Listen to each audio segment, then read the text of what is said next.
রুটি আর ভাত হলো বাঙালিদের প্রতিদিনকার খাবার, কিন্তু রুটির সাথে কী খাবো সেই নিয়ে প্রতিদিনই আমাদের মুশকিলে পড়ে যেতে হয়। আমি আজকে একটা আলুর রেসিপি আপনাদের সামনে দেখাবো। আশা করি আলুটা সবার বাড়িতেই থাকে এবং খুব সহজে এবং খুব কম সময়ে এই আলুর রেসিপিটা আপনারা তৈরি করে নিতে পারেন। এটা একটা শুকনো আলুর রেসিপি। প্রথমেই আলুগুলোকে দুভাগ করে কেটে জলে ধুয়ে প্রেসারে সিটি দিয়ে নিলাম। 2-3টে সিটি দিলেই মোটামুটি আলু গলে যাবে।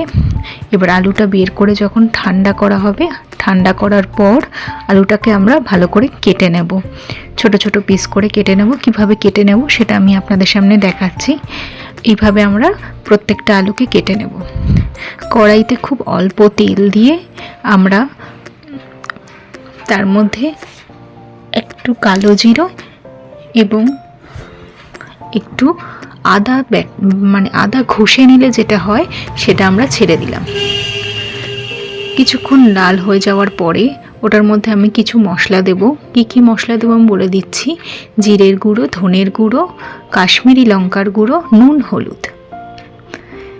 এবার এটা দিয়ে কিছুক্ষণ নাড়াচাড়া করার পর যখন দেখব মোটামুটি হালকা লাল হয়ে এসছে, 2-3 মিনিট নাড়াচাড়ার পরই এটা হয়ে যাবে।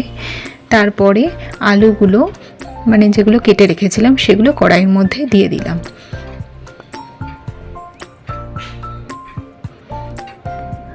কড়াই দিয়ে দেওয়ার পরে এটাকে হালকা করে নাড়তে হবে, যেহেতু আলুটা সেদ্ধ যাতে ভেঙে না যায়।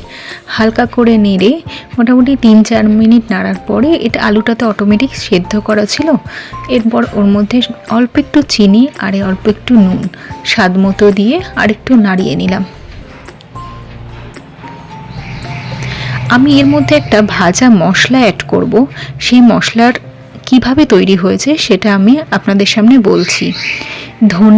গোটা ধনে, গোটা জিরে, শুকনো লঙ্কা, তেজপাতা, আর এগুলো একটা জায়গায় ভালো করে ভেজে নিতে হবে কাঁচা কড়াইয়ে। ভেজে নেওয়ার পরে ওটাকে ঠান্ডা করে মিক্সিতে ভালো করে ঘুরিয়ে নিতে হবে। তৈরি হয়ে যাবে আপনাদের ভাজা মশলা। এই ভাজা মশলাটা আপনি ফ্রিজের মধ্যে স্টোর করে রাখতে পারেন, কারণ ওটা স্টোর করে রাখলে আপনাদের এটা তৈরি করতে খুব তাড়াতাড়ি লাগবে এবং খুব অল্প সময় লাগবে। আমি ভাজা মশলাটা আপনাদের সামনে দেখাচ্ছি। জাস্ট এইভাবে আপনারা স্টোর করে রাখতে পারেন। এটা অনেক দিন ফ্রিজে রাখা যায় এবং এটা বিভিন্ন অন্য কোনো রেসিপিতেও দেওয়া যায়।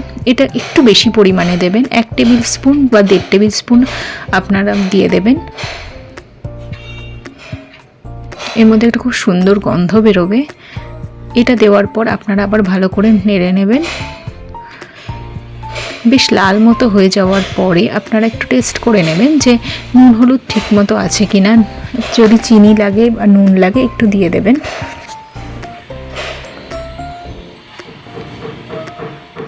এরপরে আমি একটা বাটিতে কিছু ধনে পাতা এবং একটা কাঁচা লঙ্কা কুচি করে রেখেছি।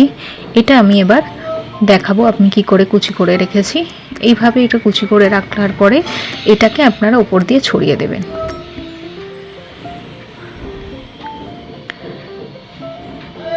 এটা দেওয়ার পর খুব বেশি নাড়ার দরকার নেই, খুব অল্প নাড়ার পরে এটা পুরো রেসিপিটা তৈরি হয়ে যাবে। খুব অল্প সময়ের মধ্যে আপনারা এটা তৈরি করতে পারবেন। এটা খুব শুকনো আলুর তরকারি।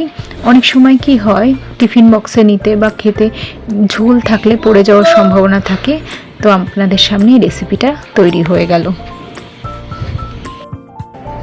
যদি আমার এই রেসিপি আপনাদের ভালো লেগে থাকে তবে অবশ্যই লাইক, শেয়ার এবং কমেন্ট করে দেবেন এবং আমার চ্যানেলকে সাবস্ক্রাইব করে দেবেন।